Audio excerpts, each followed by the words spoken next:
Most investors would have walked away from this deal. The seller was in a nursing home. The only person who could legally sign the paperwork was sitting in prison, and the foreclosure auction was days away from taking his house. Today on the channel, I'm gonna show you exactly how we tracked everyone down, bought ourselves more time, and closed a deal that probably wouldn't have happened otherwise. If you're new here, I'm Tiffany High. I'm the co-founder of Heels Homes and Results Driven REI alongside my wonderful husband and business partner, Josh High. And after experiencing well over 2,000 real estate transactions and coaching over 5,000 students nationwide, I can confidently say we've made every mistake there is to make, and now we help investors just like you avoid them so that you can live in what I call option freedom, the ability to do what you want, when you want, with who you want.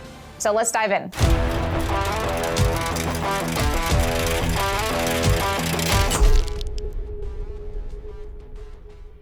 All right, let's break this down. So this deal came from the auction list, which in our area gets produced about 5 weeks before the auction is gonna go live. And we have a local JV partner, and they happen to pull that list and found that this house was set to auction in 4 to 5 weeks. So he went and he door knocked the property. He didn't get an answer. So instead of walking away from the house, he went and decided to door knock all the neighbors surrounding it because he saw there was quite a bit of equity in the deal, just to figure out if the neighbors knew him, if he'd be home at certain times, etc. Now, the neighbor knew the owner very well and gave us the story behind the house.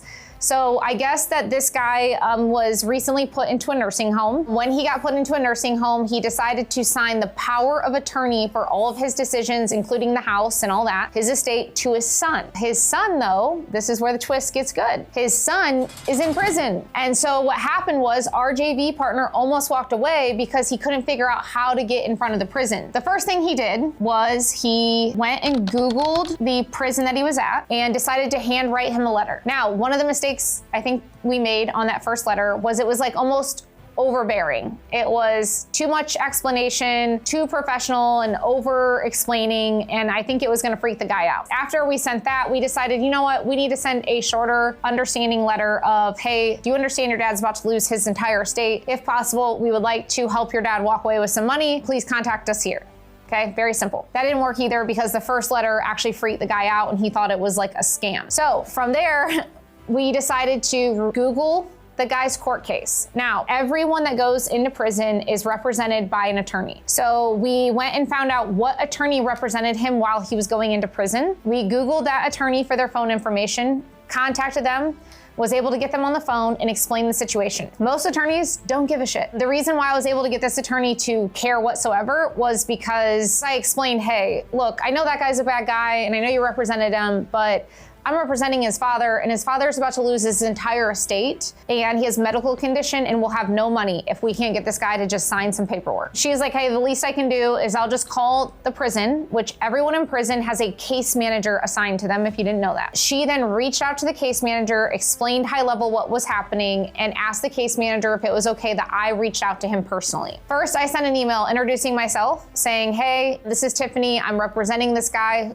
explained the situation and said, I understand that most prisons have notaries in them, and here's the process that I need to go through, or this guy's gonna lose his entire estate. I know it's not your job to make this happen, but hopefully you have a heart and can see where this guy's about to get screwed from his son. And thankfully, thank the Lord, he actually responded and was very helpful. And so the first thing that we had to have that guy sign was a loan authorization so that we could get the official payoff and the purchase agreement. From there, we went and rushed the title search because this house is obviously coming up for auction. And we kept following up with the bank, and the bank would not get us the payoff in time. The title company had been going back and forth with the attorney who now is representing this foreclosure case, which they have no heart, by the way, they could care less. And so the title company went to them and said, look, this isn't our fault. Like, we've asked for a payoff now for 2 weeks. We're ready to close, and you guys are causing this guy to lose everything because you won't get us the payoff. And so the attorney then came back to us and said, if you can show proof to me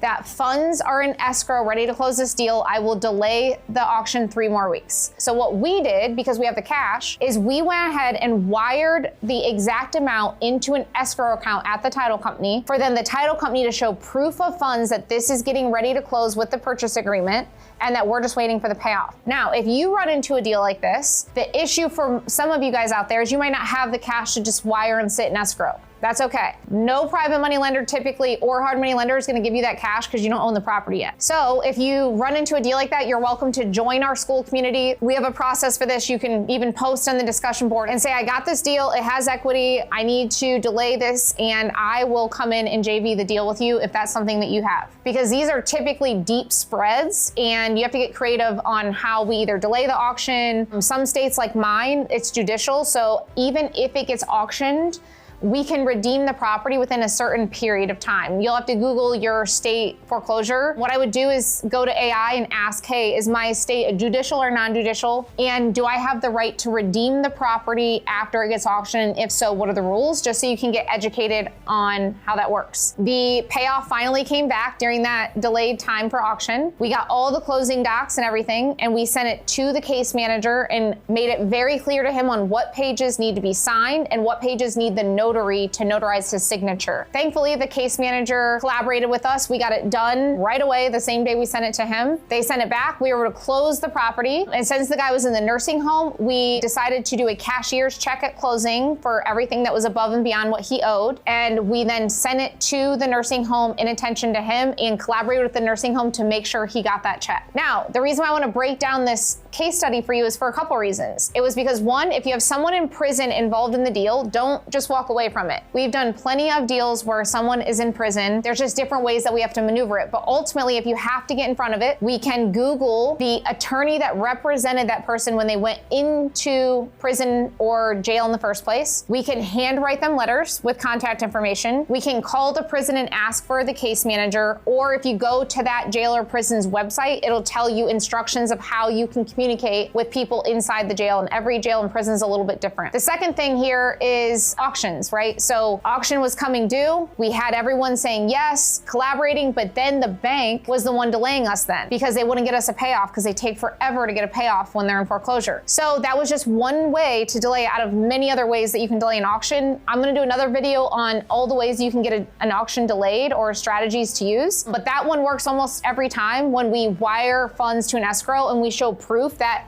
there's a purchase agreement, there's funds in there, and this isn't my fault. And ultimately, I can make a complaint in the federal consumer complaints online, which I'll show you in another video. And you can make a complaint saying, no, I had the money to get out of foreclosure, and this bank is causing the pain on me, and it's out of my control, and they will force a delay. If there's one thing I hope you took away from this video, it's this. The best deals usually come from the biggest problems. And most investors walk away the moment things get complicated. And that's exactly what Josh and I teach inside of our free school community. Every week, we break down real deals, real negotiations, systems, and problem-solving strategies that we use inside of our own business so that you can confidently handle those situations, and most investors don't even know where to start with them. If you want to become the investor sellers call when everyone else is giving up, click the link in the description or in the pinned comment and join us inside of our community. Just a reminder, it's free. See you inside.